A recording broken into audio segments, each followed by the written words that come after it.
Buenos días. Good morning. Yo soy Jason Marzak, director del Centro para América Latina, Adrian Arsht del Atlantic Council.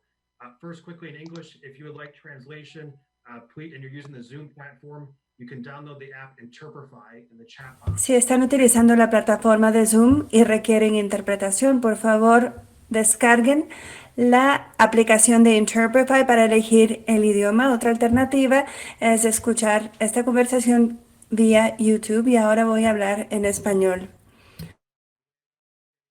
De las Américas. Esta iniciativa busca convocar líderes de alto nivel de América Latina para discutir los temas más sobresalientes de la región. Hoy contamos con la presencia del presidente de Guatemala, Alejandro Giammattei. Señor presidente, muy bienvenidos. Y el señor presidente está acompañado con el canciller Bolo y el embajador Quiñones. Si se unieron hace un mes, escucharon los dos primeros episodios de nuestra serie con el presidente de Colombia, Iván Duque, y luego con el presidente interino de Venezuela, Juan Guaidó. Hoy, con el presidente Giammattei, vamos a escuchar sobre su respuesta ante la pandemia de coronavirus y su plan para reactivar la economía de Guatemala. Señor presidente, aplaudimos su trabajo en este momento tan importante. Ahora le quiero dar la palabra a Ana Palacio, miembro de la Junta Directiva del Atlantic Council, quien también fue ministra de Asuntos Exteriores de España. Ana. Muchas gracias, Jason. Yo quiero decir que es un honor muy especial dar esta bienvenida al presidente de la República de Guatemala, al doctor Alejandro Giammattei, porque tuve el honor de encontrarme con él y tener una interesantísima conversación al principio de su mandato, en el mes de enero, que parece hace muchísimo tiempo, pero está aquí al lado. En esa reunión pude reconocer su compromiso con Guatemala y su visión estratégica. Evidentemente, el doctor Giammattei, le voy a llamar doctor Giammattei, el presidente Giammattei reúne una amplísima experiencia vital que va de ser médico, lo cual en estos momentos es algo que da seguridad, pero también su experiencia de gobierno tanto local como en puestos clave hoy en día, director del sistema penitenciario de Guatemala y también del sector privado. No habrá salida de esta situación sin una alianza sector privado, sector público. Por lo tanto, tenemos un interlocutor de muchísima calidad en una región fundamental. Yo he de contar una anécdota, si me permiten. Después de esta reunión, me pareció tan interesante que volviendo a España hice escala en Washington para reunirme en el centro Adrian Arsht, precisamente con Jason Marzak y con María Fernanda Pérez Argüelles, para plantearles, hay alguien enormemente interesante a la cabeza del gobierno de Guatemala.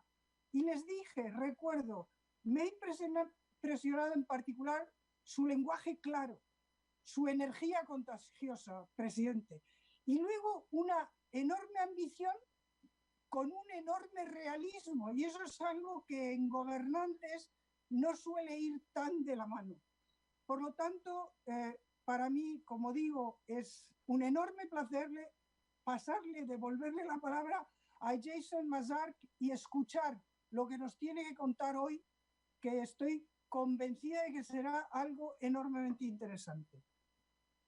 Gracias, Jason. Muchas gracias, Ana. Bueno, señor presidente, quisiera empezar la conversación. Primero, usted llegó a la presidencia con un plan para reactivar la economía y combatir la corrupción, entre otras prioridades. Sin embargo, por supuesto, 2 meses después del inicio de su mandato, Guatemala recibió el primer caso de coronavirus con efectos importantes para la reactivación de sectores económicos. Hoy, Guatemala tiene poco más de 2.200 casos del virus y al mismo tiempo usted ha hablado enfáticamente como médico sobre la importancia de proteger vidas guatemaltecas. La primera pregunta, ¿cuáles factores han sido los más importantes en sus decisiones de implementar una cuarentena nacional y otras restricciones para combatir el coronavirus, incluida la decisión de cierre total del país durante el fin de semana pasada? 22. Bien, muchísimas gracias.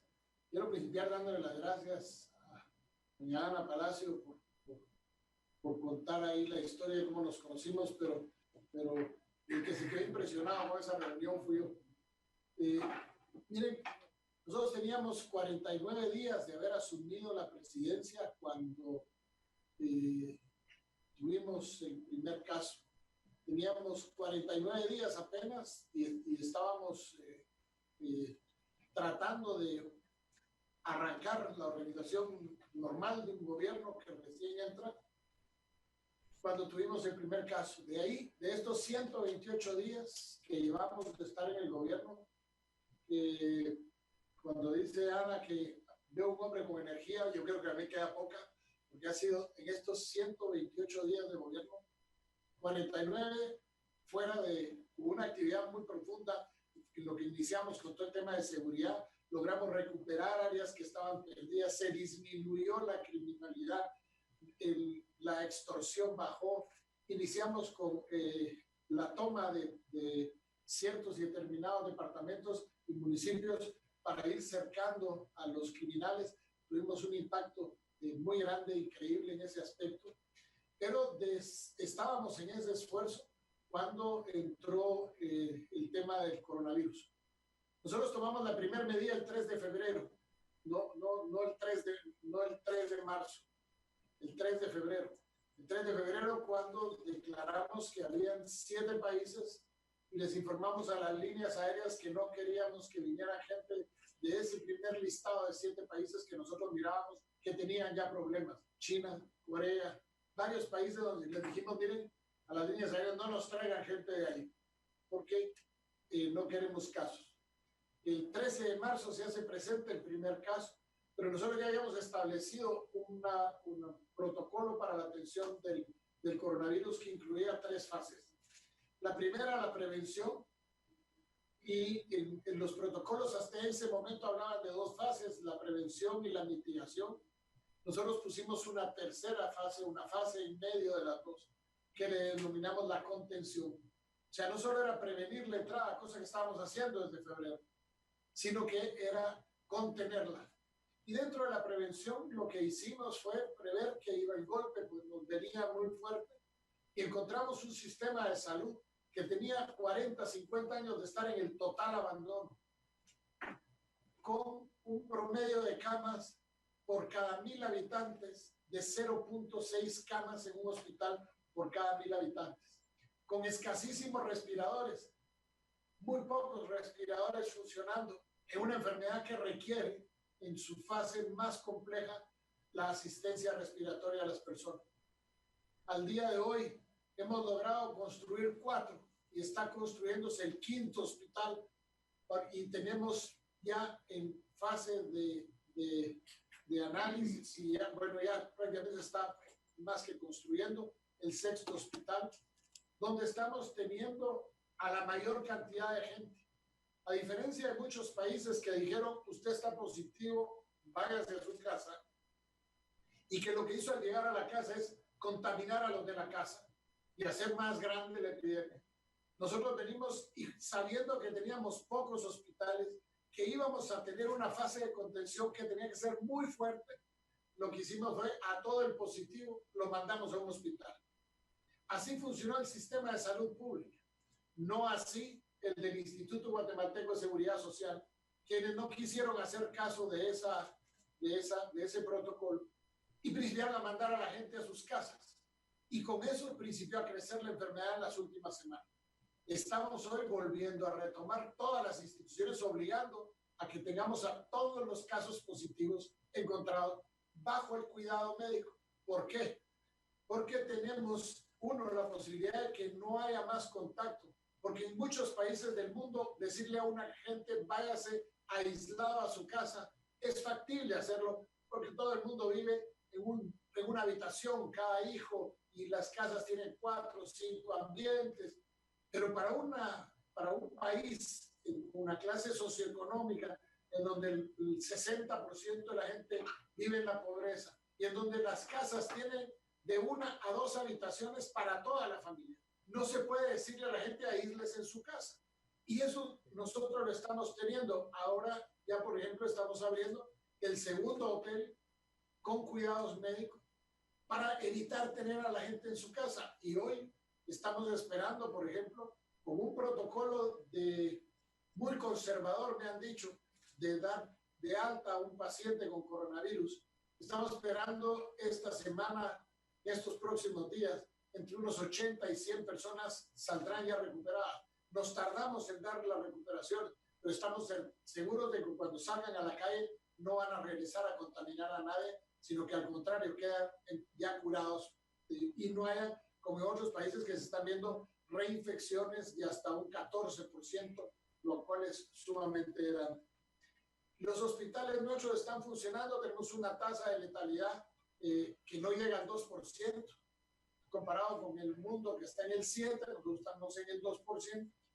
El día de ayer, en el Hospital del Parque de la Industria, donde tenemos un intensivo muy grande, con 48 camas de intensivo, el más grande en el país. Solo tenemos 8 pacientes ventilando. Hasta el día de ayer en la noche, ninguno con riesgo de muerte, pero sí con necesidad de ventilación asistida. Y hemos logrado manejar la crisis con tratamiento que principiamos hace 5 semanas de darle anticoagulante a los pacientes, es decir, el que presenta coronavirus, aunque sea asintomático o tenga síntomas muy leves, no solo va a recibir su paracetamol o el acetaminofén, sino que en principio a recibir 100 gramos de aspirina al día para poder evitar la coagulación, porque esta enfermedad hace pequeños trombos que se van a los pulmones y esos microtrombos son los que generan los problemas pulmonares que llevan a la muerte a la mayoría de la gente. Muchas gracias. Muchas gracias, señor presidente. Yo pienso que las lecciones de Guatemala y los pasos que ha tomado son muy importantes para compartir con otros países como Guatemala, ¿no? Este plan, lo cual es muy especial para su país. Quisiera preguntar sobre la economía y la reactivación de la economía antes de hablar sobre la comunidad internacional y el rol de los Estados Unidos. Y también recuerdo a los participantes, si tienen una pregunta, pueden escribirlo usando la función preguntas y respuestas en Zoom o por Twitter usando el hashtag #ACGuatemala. Señor presidente, mirando al tema de la reactivación de la economía, quisiera preguntar cuál es su plan el plan muy difícil para balancear la recuperación y reactivación de la economía al mismo tiempo que sigue con esta crisis pública y al mismo tiempo que las remesas de los Estados Unidos han sido afectados por razones del virus, lo cual tiene efectos, por supuesto, para Guatemala. Pero si puede compartir algunos de sus planes y también, como ha mencionado, mirando al futuro sobre la posibilidad de cambios en la cadena de bienes y los cambios de comercio. Pero ¿cómo ve la reactivación de la economía guatemalteca? Pues muchas gracias. Mire, nosotros hemos planteado y tenemos ya establecidos protocolos de reapertura para cada una de las actividades. Desde lo espiritual, con las iglesias evangélica, católica, judía, musulmana, todas las iglesias tienen ya sus protocolos. Hasta para la liga de fútbol hay protocolos. Pero tenemos que hacer énfasis en algo. Los protocolos no son iguales, porque no es igual el protocolo de la construcción, que el protocolo del comercio, que el protocolo de la industria. Y dentro de la industria hay ciertas especificidades dependiendo del tipo de industria. Nosotros en esta fase nos hemos dedicado a ir preparando todos los protocolos que vamos a darle a conocer, porque es importante que si yo voy a ir a un centro comercial algún día, sepa cuáles son mis derechos y cuáles son mis obligaciones dentro de ese centro comercial, al igual que el comerciante sepa cuáles son sus derechos y sus obligaciones. Algo que tenemos que hacer énfasis es que, Jason, esta enfermedad vamos a tener que acostumbrarnos a que vamos a estar corriendo probablemente la pista más complicada de Fórmula 1 es el Gran Premio de Mónaco. Esa es la más complicada. Y básicamente en Mónaco se necesitan dos cosas: saber apachar bien el freno y saber apachar bien el acelerador. ¿Qué tiene comparación hay con esta enfermedad? Que todo lo que hagamos por detener la enfermedad, en cualquier momento, con cualquier actividad que abramos, va a haber un repunte en la enfermedad. Tenemos que ser lo suficientemente ágiles para atender ese pico de la enfermedad, en donde se dé, para aplanarlo, porque va a ser imposible que no haya aumento de casos por más cuidadosos que seamos, porque al abrir el transporte público, lógicamente tiene que haber más casos, pero necesitamos entonces abrirlo con restricciones, con protocolos, con cosas que nos hagan efectivas, que no se den. Y en aquellos momentos en los que el pico de la enfermedad no está afectando, tenemos que apretar el acelerador lo más que podamos para lograr la reactivación económica. Y aquí en donde viene uno de los planes de ir cerrando el país en las siguientes fases, como por clústeres. Se cierra una colonia, se cierra un municipio, se cierra un departamento, porque ese está teniendo un repunte, pero no se cierra todo el país. Aquí es la importancia del manejo sanitario y económico, que tienen que principiar a jugarse de la mano. Pero para eso se necesitaba primero una población que estuviera consciente del riesgo. Hace unos meses nadie creía que esta enfermedad fuera a golpear tanto. Hoy tenemos dijimos, en Guatemala fue uno de los primeros países en el mundo donde dijimos la mascarilla es obligatoria. Y el que no use mascarilla le caen 7,000 quetzales, un poco menos de $1,000 de multa. Y todo el mundo se puso la mascarilla. Porque nosotros dijimos, y después salió la OMS y dijo, hay que usar mascarilla. Cuando la OMS decía que no había que usarla, nosotros ya la estábamos usando. Y después salieron diciendo que la usáramos, y entonces todo el mundo dijo, tenía razón el presidente. Nosotros estamos usando la mascarilla, pero la mascarilla la vamos a tener que acostumbrar por 2 años, 3 años, quién sabe cuánto, a usar mascarilla. Pero tenemos que principiar entonces a darle a la iniciativa privada esa posibilidad de inversión. Le pongo un ejemplo. Lo primero que hemos determinado que vamos a abrir en Guatemala es el sector construcción. ¿Cuándo? Está por verse en los próximos, probablemente semana y media, 2 semanas. Vamos a abrir construcción. ¿Por qué? Porque dentro de la gran gama de actividades económicas, la construcción es la que mayor aislamiento social tiene. Una persona poniendo blocks en un lado, instalando tubos en el otro. O sea, no hay realmente gran aglomeración de personas, sino que están distanciadas. Entonces, construcción puede arrancar. Eso nos hace a nosotros pedirle al Congreso, como le pedimos ya, una ley de leasing público que nos permita, ya tenemos a la vista, que una entidad nos otorgue crédito por $1,000 millones para construcción de edificios estatales, que en la actualidad están rentados, se están rentando, que ha sido un negocio de los más corruptos que ha habido en este país. El gobierno casi no tiene edificios porque los renta a unos precios de oro. Si nosotros conseguimos ese dinero y esa ley pasa, con leasing vamos a poder comprarlos llave en mano, lo construirá la empresa que nos da el dinero, y nosotros podríamos generar entre 300 y 350,000 empleos directos e indirectos con ese proyecto. Y ese sería un impacto muy grande, porque incluso reduciría el gasto del gobierno en rentas y lo podríamos trasladar a inversión. Señor presidente, tengo 2 preguntas más. Uno, quisiera preguntarle para explicar un poco más de detalle sobre sus planes para, como acaba de mencionar, para combatir la corrupción, ¿no? Un tema muy importante en Guatemala. Entonces, si puede explicar un poco más sobre el proyecto de su gobierno para combatir la corrupción, y después tengo una pregunta sobre los Estados Unidos. Ok, ahorita estamos haciendo varias cosas. Primero, hemos aumentado la capacidad tecnológica del gobierno, porque muchas de las cosas se tienen que usar por mera tecnología para quitar la discrecionalidad del funcionario. Ahorita estamos repartiéndole a la gente lo que se llama el bono familia. Son 6,000 millones de quetzales que le están dando a 2 millones de familias, 1,000 quetzales mensuales para ayudarlos a pagar su luz, su agua y que tengan para alimentos. A la gente más necesitada es un poco más de 10 millones de personas que van a ser beneficiadas con esto. Y no se le está escogiendo a quién se le da, sino que se estipuló y se dijo a aquellas personas que consumen menos de 200 kilovatios hora. A esas personas se le va a dar la asistencia. Y a los que no tienen luz, que es más o menos el 9% de la población, se les lleva alimentos directamente, porque no tienen contador y no se puede pasar dejando el contador.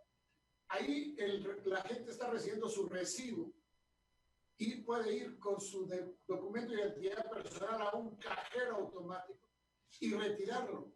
No se escogió, no se utilizó ninguna figura política que dijera este es de mi partido, este ayudo, este es del enemigo, no lo ayudo. Aquí se está agarrando a todos por igual. Los programas sociales en Guatemala hoy en día logramos hacer lo que nadie había hecho, que se convirtieran en programas sociales de apoyo a la gente más necesitada sin intervención humana. La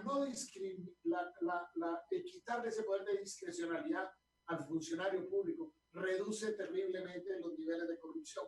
Y de igual manera lo queremos hacer en los puertos, donde tenemos que aumentar los controles de medios no intrusivos para que no sea el ojo del ser humano que a veces mira y a veces no mira cuando pasa, y tenemos puertos en donde si pasa una jirafa en un contenedor con la cabeza de fuera, nadie la mira.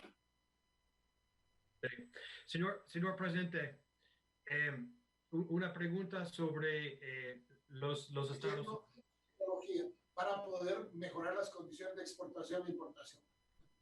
Muchas gracias. Señor presidente, una pregunta sobre los Estados Unidos. Los Estados Unidos, por supuesto, es un aliado importante de Guatemala. Y quisiera preguntar dos cosas. Uno es, ¿qué rol puede tener los Estados Unidos en el marco de esta crisis? Y al mismo tiempo, con una pregunta sobre migrantes. Hay muchos migrantes que han sido deportados de Estados Unidos a Guatemala en los últimos meses, cuales han dado positivo al virus. Entonces, el rol de los Estados Unidos, pero también cuál es el futuro de la colaboración migratoria. Bueno, mire, debo equivocarle que eso de aliados con los Estados Unidos no es cierto. Guatemala es aliado de los Estados Unidos. Estados Unidos no es aliado de Guatemala. No nos trata como un aliado. De hecho, vemos nosotros cómo Estados Unidos ha ayudado a otros países con esta emergencia, incluso con respiradores, y a nosotros no nos ha caído, pero ni siquiera un maíz picado. Eso de aliado, de nuestra parte sí, somos aliados de los Estados Unidos, lo presumimos, pero no está siendo muy pareja la cosa, no tenemos una vez de vuelta, no nos sentimos muy agradecidos por la forma en la que hemos sido tratados. Efectivamente hemos tenido serios problemas con las personas deportadas. No voy a entrar en interioridades porque sería antidiplomático que contáramos las interioridades, pero sí le podría decir que no hemos sido tratados de una forma, pues yo diría que bondadosa por parte de los Estados Unidos con respecto a los deportados. Entendemos que los Estados Unidos quiere deportar gente, entendemos, pero lo que no entendemos es que nos los manden los vuelos todos contaminados, porque nosotros estamos haciéndonos cargo de una enfermedad que no nació aquí y que sí nos viene a nosotros la carga de dentro de nuestros hospitales, en centros de donde tenemos que tener a la gente en cuarentena cuando viene deportada, se nos llenan los pocos lugares que tenemos para tenerlos en cuarentena, vienen 3 positivos y si el vuelo tenía 75 gentes, a los pocos días los 75 ya están contaminados y eso nos carga a nosotros nuestro sistema de salud. En un sistema de salud que, como les expliqué, lo encontramos tirado en la lona. Y para nosotros tener ahorita esa cantidad de gente contaminada en nuestros hospitales es una carga de la cual ni siquiera una mascarilla hemos recibido, a no ser que la que traen puesta de allá, pero nadie nos ha ayudado absolutamente en nada. Por eso le digo yo, nosotros creemos ser aliados de los Estados Unidos y nos comportamos como tal, pero quisiéramos verle de vuelta. Está bien, que nos manden a los deportados son problemas nuestros, es cierto, pero también es problema de los Estados Unidos, entonces compartamos el problema. Tenemos que ser justos, hay que compartir el problema. Y nosotros quisiéramos tener aquí una relación muchísimo más estrecha, porque les hemos hecho protocolos, hemos establecido protocolos. Los delegados de CDC en Guatemala han establecido junto con nosotros los protocolos que son recomendables. Y de nuestro lado lo hemos cumplido, pero del otro lado no. Sí. Señor Presidente, muchas gracias por esta respuesta. Yo tengo una pregunta por parte del Edgar Villanueva del US Guatemala Business Council, cual es una entidad que promueve la agenda económica bilateral entre Estados Unidos y Guatemala. Y su pregunta tiene que ver con el traslado de inversiones estadounidenses y cadenas de suministro actualmente en Guatemala. Y la pregunta es si puede contar si el gobierno de Guatemala ya está llevando a cabo alguna planeación o político para traer más inversión estadounidense a Guatemala. Y en el caso afirmativo, ¿cómo podemos ofrecer estabilidad a esas inversiones en este momento?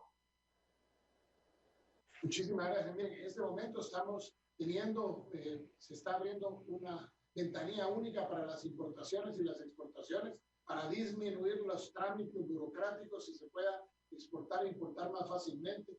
Se hizo ya una ventanilla única donde se sacan todos los permisos para las construcciones. Estamos ya en la fase de rehabilitación, ampliación y construcción del aeropuerto del puerto de San José. Va a ser el primer aeropuerto de carga en la región. Este aeropuerto va a permitirnos tener a la par de una base militar. Va a haber una posibilidad de tener una zona franca donde podamos procesar a la par el puerto. Puede llegar la mercadería, ser procesada en la zona franca y sacar al puerto o irse exportada por vía aérea, porque va a tener el puerto del aeropuerto a la par.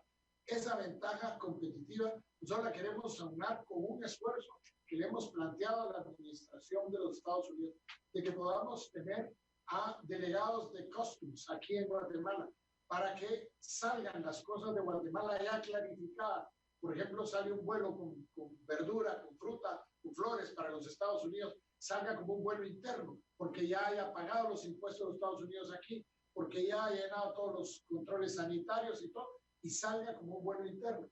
Eso facilitaría el comercio, nos haría ser muchísimo más novedosos, pero también atraería más inversión norteamericana a una zona en la que vamos a explotar, que es toda la costa del sur del país. Se está ya armando y tenemos que hacer el nuevo puerto de Champerico para tener en esa zona el puerto San José, el puerto de Champerico y el aeropuerto para hacer un desarrollo multinodal en la costa sur de Guatemala que nos permita tener zonas francas, puertos, aeropuertos, tren, todo unido de una sola forma para poder generar mucho más, con mayor versatilidad, la inversión. Vemos nosotros a Guatemala en este momento, como decía yo, que invitar a las empresas estadounidenses, que muchas veces se fueron a China, a que se volteen a ver a los socios más cercanos de los Estados Unidos. Aquí con nosotros les sale más barato, les sale más económico, estamos ahí cerca. Y estamos proponiendo a los Estados Unidos el que pudiéramos desarrollar en conjunto un oleoducto que una el Atlántico y el Pacífico para poder evitar que los barcos se vayan a dar toda la vuelta por el estrecho Magallanes y podamos tener, aprovechando la disparidad de metros entre océano y océano, podamos descargar y cargar de un lado al otro, por lo cual rebajaríamos casi 28 días la vuelta al mundo y podríamos tener petróleo de una manera pasando por nuestro territorio, un oleoducto, de una manera compartida con los Estados Unidos, lo cual nos haría más fácil. Y es voltear a ver, no solo Guatemala, es Centroamérica. Esta región es importante, tenemos ya casi 50 millones de habitantes, más o menos lo que tiene España, digamos, somos una región que tiene un canal que podría tener el oleoducto y con una posibilidad de integración y borrar fronteras entre nosotros y convertirnos en un solo bloque, en un bloque económico en donde la gente pueda invertir, pero sobre todo pueda transitar lo que ha entrado en un país, procesado en un país y pagar impuestos al otro, tal y como se maneja la Unión Europea, para poder hacer aquí en Guatemala, borrando las fronteras y las aduanas entre los países, hacer una sola zona en donde podamos explotar los recursos naturales, en donde podamos explotar una maravillosa mano de obra que hay en Centroamérica y donde podamos estar muy cerca de los Estados Unidos. Nosotros estamos a 2 horas, 20 minutos de Miami. Y quiere irse.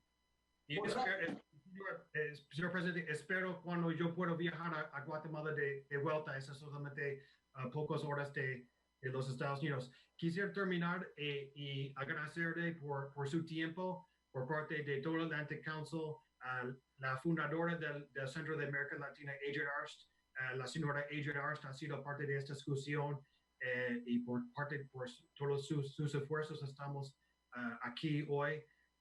Y quisiera expresar nuestra solidaridad en este momento. El Centro para América Latina, Adrienne Arst, una de nuestras prioridades ha sido la prosperidad económica en